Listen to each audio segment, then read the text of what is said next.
Alors, avant de se demander si l'IA générative a tué l'évaluation des compétences, on peut d'abord se demander à quoi ça sert d'évaluer les compétences. La première chose, c'est qu'un test d'évaluation, ça permet d'avoir un résultat objectif. Si le test est bien fait, il va être capable de déterminer si une personne a la compétence ou si elle ne l'a pas. Et donc, plutôt que de prendre des décisions basées sur une intuition, un sentiment, on va avoir une mesure objective de la compétence du candidat.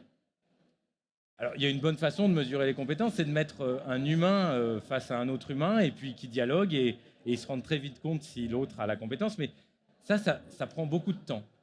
Donc, les tests d'évaluation, ça permet de mesurer la compétence de façon plus rapide sans avoir besoin d'utiliser une personne qu'on va mobiliser pour interviewer le candidat. Une fois qu'on a cette mesure, on peut prendre des décisions qui sont plus éclairées, soit des décisions de recrutement, est-ce que je vais engager ou pas cette personne, est-ce que je vais lui offrir une formation avant de l'engager, ou soit dans le cadre de formation, on va pouvoir avoir des recommandations de formation qui sont plus précises, plus adaptées, parce qu'on a une bonne connaissance des compétences du candidat. Alors maintenant, la question qu'on voudrait se poser, c'est est-ce qu'avec l'IA, tout ça, c'est fini? Est-ce qu'avec l'IA, on ne peut plus faire d'évaluation où il y a un enjeu à la fin? Et là, je crois que je vais passer la parole à Anaïs. Oui, et merci beaucoup Marc. Et juste peut-être un petit point sur ce que tu viens de dire par rapport à l'évaluation et au mode d'évaluation, parce qu'on constate de plus en plus aujourd'hui, et ces 2 dernières années, que l'auto-positionnement fleurit de plus en plus et on demande finalement aux collaborateurs de s'auto-évaluer via un questionnaire pour pouvoir identifier quels sont leurs points forts et leurs axes de développement. Et donc peut-être avant d'aborder ce sujet de l'évaluation et de savoir si l'IA générative va tuer l'évaluation en tant que telle, qu'est-ce que tu en penses, toi, Marc, en tant qu'expert de ces sujets d'autopositionnement? Alors, l'autopositionnement, en fait, ça va dépendre de l'enjeu. Si je suis là pour obtenir un poste, obtenir un job, obtenir une promotion, ça va être assez difficile d'être honnête. Il va y avoir un biais dans l'auto-évaluation qui va toujours être de dire j'ai la compétence, parce qu'on se dit que si on dit qu'on n'a pas la compétence, on ne va pas avoir la récompense dont on parlait tout à l'heure. Dans le cadre du recrutement, de la formation, pardon, là, effectivement, demander à quelqu'un de s'auto-évaluer, ça peut être pertinent. Il y a des bons outils pour faire ça. Le petit risque, c'est la surévaluation de la compétence, parce que souvent, par exemple, dans les hard skills qu'on mesure chez Isograd, se servir d'Excel, se servir d'un outil bureautique, on va spontanément, en toute honnêteté, surévaluer sa compétence et donc peut-être avoir une formation qui va être un peu moins adaptée à celle dont on aurait vraiment besoin. Donc du coup, si je reprends ta question, j'aimerais qu'on fasse en fait le parallèle avec la partie recrutement. Parce qu'on voit de plus en plus aujourd'hui de nombreux candidats qui font appel à l'IA générative, soit pour générer leur CV, ou en tout cas l'améliorer, écrire leur lettre de motivation, et faciliter finalement l'envoi de candidatures à un certain nombre d'entreprises, et même à des entreprises auxquelles ils n'auraient pas pensé et auxquelles ils peuvent postuler grâce à l'IA générative. Et de l'autre côté, si on se place côté recrutement, équipe recrutement, que ce soit dans un cabinet de recrutement ou côté ressources humaines, il y a eu un certain nombre de réflexions qui ont été menées. Est-ce qu'il est nécessaire de contrer obligatoirement toutes les actions autour de l'IA générative que les candidats pourraient mettre en place? Ou au contraire, est-ce qu'on ne pourrait pas utiliser l'IA générative comme un outil, comme un levier? Et donc on constate que de plus en plus d'entreprises, au niveau du recrutement, utilisent aussi l'IA générative pour générer des offres, par exemple, mais également pour faire une sorte de préqualification des CV, potentiellement les anonymiser aussi, pour voir comparer à compétences égales ou comparer par rapport à leurs besoins. Et donc du coup, la question qui pourrait se poser, Marc, c'est est-ce que côté évaluation, on est suffisamment mature pour pouvoir utiliser l'IA générative, ou est-ce qu'on est obligé, encore aujourd'hui, de se poser un certain nombre de questions sur l'utilisation de l'IA générative? Alors, par rapport à ce que tu disais, il y a une première chose, c'est qu'aujourd'hui, avec Babel, on peut écrire des tests en anglais. Avec GPT, on peut répondre à plein de questions. Mais si le collaborateur en position de travail, à chaque fois qu'il fait un truc, il doit le demander à une IA, d'abord, il va être malheureux. Et puis ensuite, il ne va pas être très efficace. Il ne va pas être très productif. Donc, il y a quand même un besoin de savoir qu'est-ce que les gens savent faire sans IA. C'est quand même important. avec comme problème que l'IA sait répondre à énormément de questions. Par exemple, avant, il y avait des devoirs maison. Donc les devoirs maison, ça notait les parents. Est-ce que les parents savaient bien faire le problème qui était posé? Maintenant, le devoir maison, ça note l'IA. C'est-à-dire, est-ce que l'IA a bien su répondre aux problèmes de maths, aux problèmes d'histoire qui étaient posés par l'enseignant? Et donc, on voit qu'on ne peut plus donner de valeur à une réponse qui a été fournie sans surveillance. Parce que dans beaucoup de cas d'usage, l'IA va offrir une possibilité de donner la réponse. Donc faire passer un test de recrutement chez un candidat, chez lui tout seul, c'est délicat. Il faut vraiment avoir confiance dans ce qu'il fait. Alors, la bonne nouvelle, c'est qu'il y a deux solutions. La première, c'est de faire venir le candidat chez vous et puis de le surveiller pendant qu'il passe l'examen. Mais ça, pour les grosses boîtes de recrutement, pour les gens qui recrutent beaucoup, ça peut être un peu compliqué à mettre en place. Ou bien la surveillance à distance. Aujourd'hui, la plupart des plateformes de test, c'est le cas de la plateforme d'Isograd, elles fournissent des solutions de surveillance à distance dans lesquelles on va enregistrer l'écran du candidat, sa webcam, pour regarder qu'est-ce qu'il a fait pendant qu'il a passé son test. C'est une vraie industrie, cette surveillance à distance. C'est-à-dire que nous, on utilise une solution externe dont le métier, c'est de faire de la surveillance à distance. Et je crois que c'est votre cas chez PwC. Oui, tout à fait. Pour les tests d'anglais en fait, qui sont réalisés à distance, chez PwC, on a demandé la vidéo pour qu'on puisse regarder si le candidat triche ou pas, pour qu'on puisse garantir un même niveau d'évaluation à ceux qui viennent en physique dans nos locaux et ceux qui réalisent le test à distance.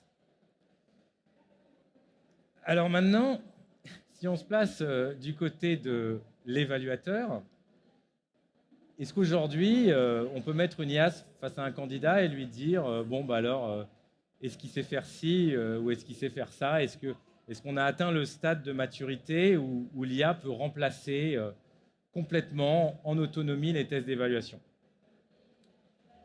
Je crois que la réponse, c'est non ou pas encore. On se reparle peut-être dans un an, on verra.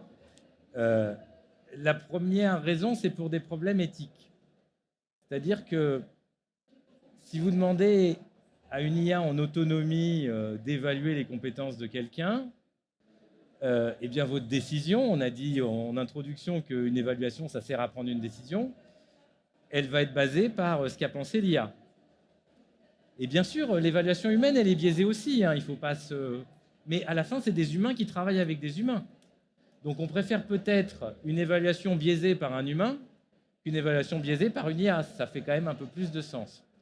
Donc je crois qu'il faut, avant d'automatiser, avant de tout lâcher, il faut se poser la question, est-ce que c'est éthique et est-ce que ça reste juste? La deuxième raison pour laquelle on ne peut pas aujourd'hui laisser des IA en autonomie évaluer des humains, c'est la fiabilité de leur réponse qui est quand même assez variable. En fait, elle va beaucoup dépendre du domaine. Sur les domaines, quand la réponse est complètement objective, effectivement, l'IA est capable d'évaluer la réponse du candidat en autonomie. Typiquement, chez Isograd, en ce moment, on travaille sur des tests de langue entièrement basés sur des questions ouvertes. Donc le candidat, on lui pose des questions, il répond par oral ou par écrit, et c'est une IA qui va évaluer ses réponses et dire si elles correspondent à un niveau d'anglais entre A1 et C2, et à la fin du test, on est capable de le positionner sur une échelle internationale. Là, c'est très objectif. On ne demande pas est-ce que sa réponse était intéressante. On demande est-ce qu'il y avait des fautes d'orthographe, est-ce qu'il y avait des fautes de grammaire, est-ce qu'il y avait le bon nombre de mots à peu près, et est-ce qu'elle correspondait bien à la question qu'on a posée. Ça, une IA sait le faire, et c'est vraiment bien le faire. Par contre, si on est sur des sujets un peu plus subjectifs, des soft skills ou des compétences techniques où il peut y avoir plusieurs réponses, là, aujourd'hui, laisser une IA en autonomie, ça n'a pas beaucoup de sens. Et s'il y a un humain qui doit repasser derrière, alors ça ne sert plus à rien. Autant que ce soit l'humain qui regarde directement la réponse du candidat parce qu'il ne sera pas influencé par l'analyse qui a été faite par l'IA. Et puis, le troisième point, mais qui est un peu spécifique là, à certains domaines d'évaluation de hard skills, c'est qu'aujourd'hui, dans les hard skills, souvent, on fait passer des exercices pratiques. Je sais pas, chez Isograd, on fait des tests sur Excel. Si vous passez un test sur Excel, on va vous ouvrir un Excel et puis on va vous demander de faire des opérations dedans. Et puis à la fin, on va vous dire si vous les avez bien faites ou pas. Et là, d'un point de vue technologique, l'IA n'y est pas du tout, parce qu'elle ne sait pas poser voilà, ouvrir un Excel, inventer un exercice pratique et poser des questions aux candidats dessus. On n'en est pas encore là, peut-être dans un an, mais pas aujourd'hui. Alors, si tu me permets de rebondir, parce que tu me tends une magnifique perche, Marc. Et du coup, je vais en profiter pour mettre ma casquette de consultante, parce que je suis quand même directrice chez PwC, et refaire un petit peu d'histoire et de théorie. Parce que tu disais, on se donne rendez-vous dans un an, on se donne rendez-vous dans un an. Mais ces dernières années, l'IA a énormément changé. Donc, je vous demande de vous replonger, on est dans les années 2020, l'IA générative arrive sur le marché, et finalement, elle se positionne dans le bas de la courbe Hype Cycle de Gartner. Donc pour ceux qui ne connaissent pas cette courbe, c'est une courbe qui permet de mesurer à la fois la maturité et l'adoption des technologies. Donc vraiment, on est en 2020, l'IA générative est au bas de la courbe. Moins d'un an après, l'IA générative se retrouve finalement dans cette phase haute, Innovation Trigger qui s'appelle, et elle se retrouve aujourd'hui dans le haut de la courbe. Ce qui fait qu'en très peu d'années, on a une évolution fulgurante de cette technologie et de sa mise à disposition sur le marché.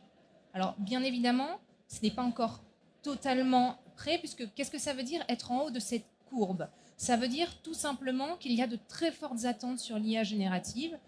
Parfois même, ça va au-delà des attentes et on imagine des choses que pourrait faire l'IA générative. Et donc, pour pouvoir mesurer pleinement ce que l'IA générative sera en capacité de faire, il va falloir attendre un petit peu. On va passer d'abord par cette phase qu'on appelle le creux de la désillusion, permet de, voilà, on prend conscience que l'IA générative ne permettra pas de résoudre tous les problèmes du monde, ça ne résoudra pas la famine dans le monde non plus, malheureusement. Pour arriver dans cette phase de consolidation, où là, les entreprises, les utilisateurs pourront prendre conscience des bénéfices apportés par l'IA générative avant d'arriver à ce qu'on appelle au plateau de productivité, où là, la solution sera utilisée, connue par tous, ou en tout cas en masse et en volume. Donc oui, tu as raison, Marc, et je te propose qu'on se donne rendez-vous dans un an pour en savoir plus. Ouais. Mais quand même, ok, on a dit on ne peut pas remplacer l'évaluation par une IA complètement automatisée qu'on laisserait en autonomie évaluer le candidat, mais quand même, l'IA apporte des choses à l'évaluation des compétences, mais je vais commencer par un truc qu'elle n'apporte pas. C'est un bénéfice dans le choix des questions. Quand on fait un test, on pose des questions à un candidat et souvent il y a un algorithme qui va choisir les questions. Alors le plus simple, c'est je pose toujours les mêmes questions, toujours dans le même ordre. Ok. Et puis si on veut faire des trucs plus sophistiqués, on va pouvoir faire des algorithmes adaptatifs où je vais adapter les questions aux réponses du candidat. S'il répond bien, je lui en pose des plus difficiles. Et s'il ne répond pas bien, je lui en pose des plus faciles. Donc pour ça, on utilise des modèles mathématiques fermés qui ont 30 ou moins, qui existent même depuis presque une cinquantaine d'années. Et le gain de l'IA là-dessus, pour la sélection de questions, il n'y en a pratiquement pas. Et je parlais avec Gilles Genevy, qui est un chercheur à l'INRIA qui travaille sur l'évaluation et sur l'intelligence artificielle, et qui me disait, Marc, tu sais, de toute façon, derrière les modèles d'IA et derrière les modèles d'IRT qu'on utilise en test adaptatif, c'est à peu près les mêmes mathématiques, donc ce n'est pas très surprenant que finalement l'un n'apporte pas grand-chose par rapport à l'autre et apporte même un inconvénient. Ce qui est très important pour les tests à enjeu, c'est que quand vous utilisez un modèle mathématique fermé, vous êtes capable d'expliquer pourquoi, après telle question, l'algorithme a choisi de poser telle question. On est capable d'expliquer le déroulement du test à chaque étape en disant bah oui, après il a demandé ça parce que voilà. Si c'est une IA, vous n'en avez aucune idée. Hein. Elle a posé telle question après parce qu'elle trouvait que c'était la mieux, mais on ne peut pas le justifier.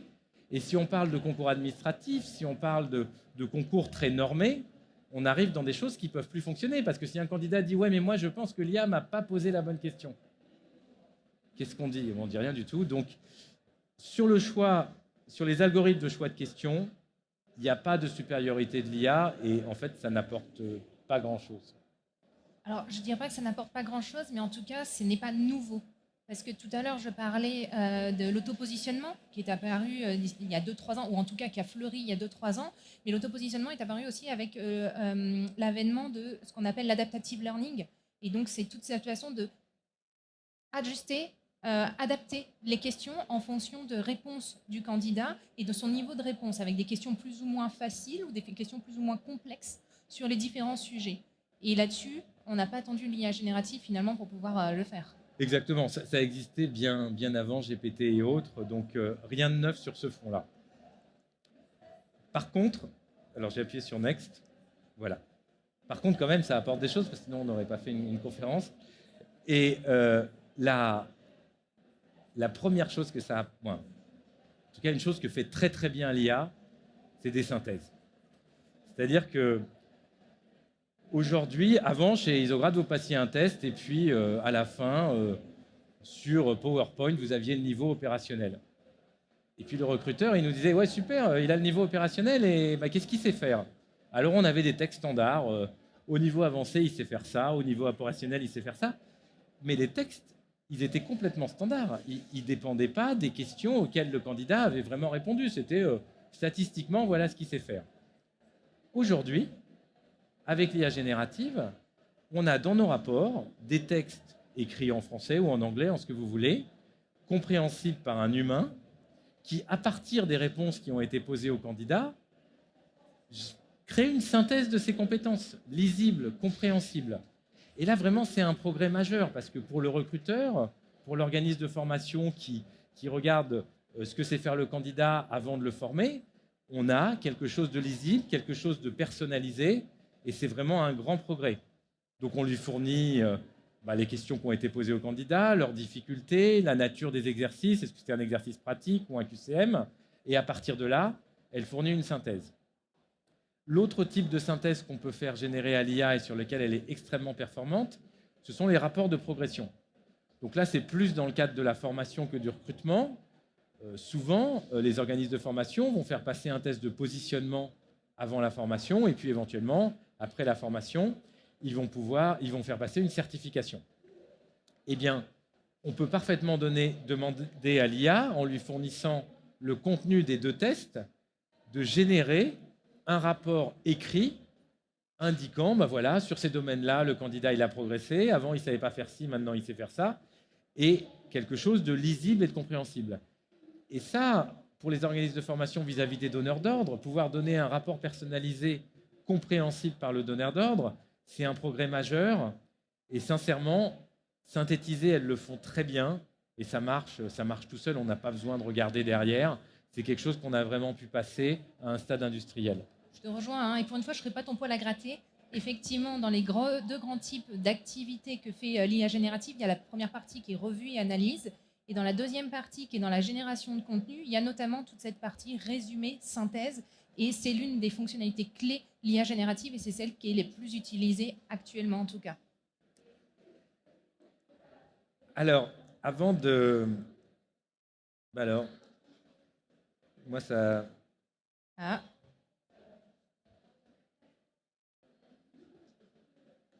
Voilà. Ah non, il faut retourner.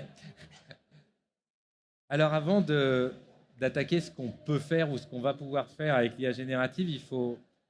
Alors déjà, avec l'IA tout court, parce qu'on ne parle plus d'IA générative, il faut que je fasse une petite parenthèse sur les embeddings. Les embeddings, c'est un terme un peu technique, mais très important dans les sciences artificielles. Qu'est-ce que c'est qu'un embedding?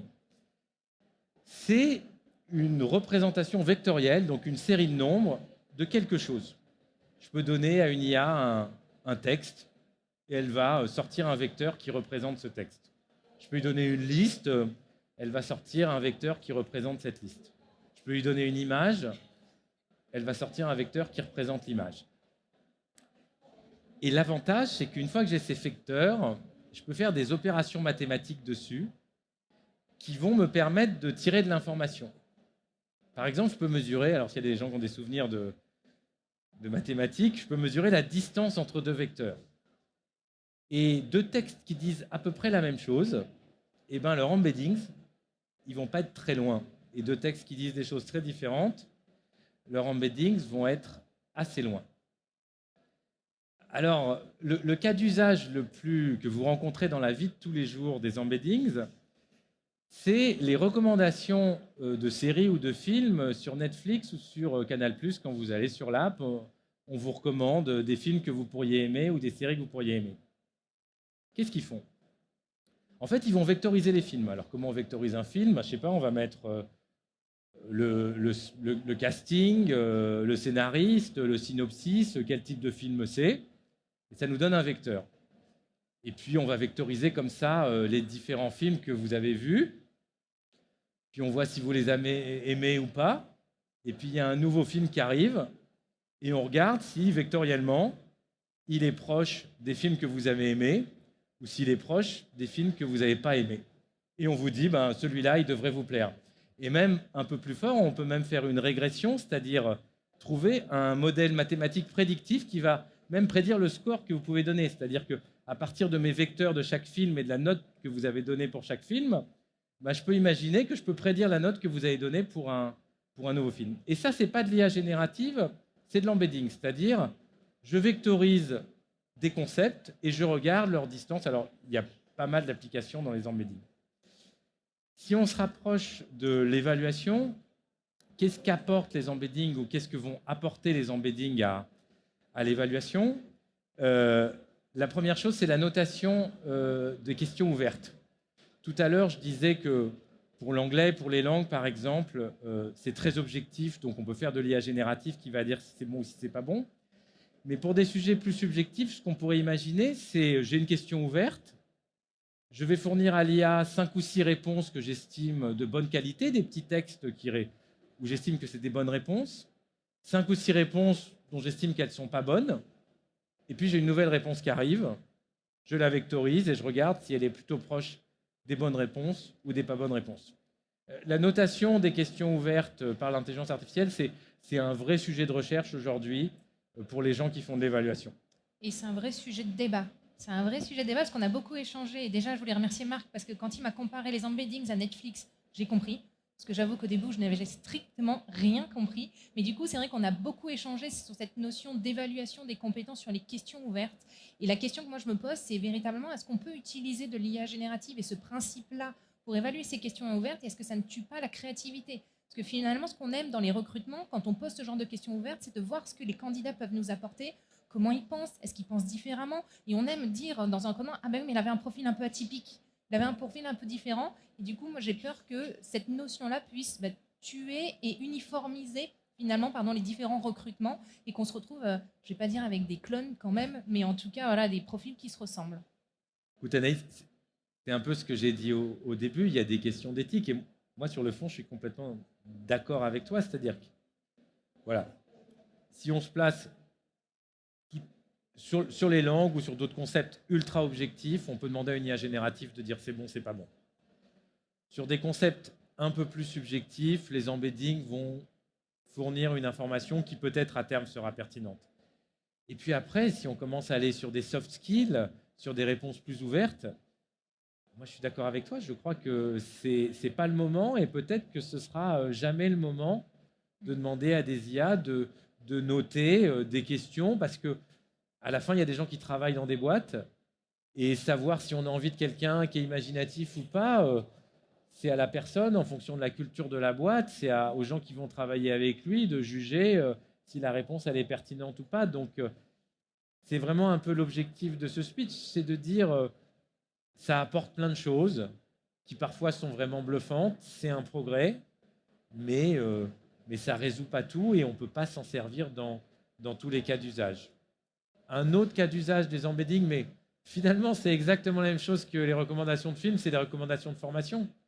C'est que si je vous ai fait passer une évaluation, eh bien, je peux ensuite, et qu'à côté, j'ai un catalogue de formation très granulaire, c'est-à-dire avec plein de petits modules, l'IA va pouvoir fournir une recommandation de formation ultra personnalisée qui correspond aux questions et aux concepts auxquels vous avez su répondre et auxquels vous n'avez pas su répondre.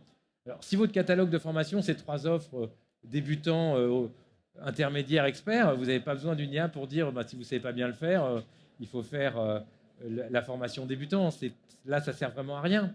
Mais si vous avez une offre de formation très granulaire, Alors là, par contre, l'IA va être capable de, si elle est bien vectorisée, et que vos questions d'un autre côté sont bien vectorisées, de matcher le tout et d'être capable de vous dire, ben voilà, vu vos réponses au test, si votre test il est bien fait, les modules de formation qui sont pertinents pour vous, c'est ça. Et ça, je crois que ce n'est pas de la science-fiction, c'est vraiment des sujets aujourd'hui très prégnants chez Isograd, sur lesquels on travaille. Et comme ça marche pour les recos de films, je pense que ça va finir par marcher pour les recommandations de formation. Est-ce que vous m'entendez? Oui, Ah, parfait, c'est mieux. J'ai une question en 30 secondes. Marc, Anaïs. Et je pense que ça brûle les lèvres de tout le monde. Alors, l'IA générative, c'est la fin d'évaluation de compétences ou pas? Marc? Non. L'évaluation des compétences, on a vu, ça sert toujours à quelque chose. Et l'IA, aujourd'hui, ne peut pas tout faire. C'est une aide énorme pour l'évaluation des compétences. Ça améliore la qualité d'évaluation des compétences, mais à aujourd'hui, ça ne les remplace pas. Merci beaucoup à vous deux. Merci. Applaudissons nos intervenants. Merci. Merci à vous.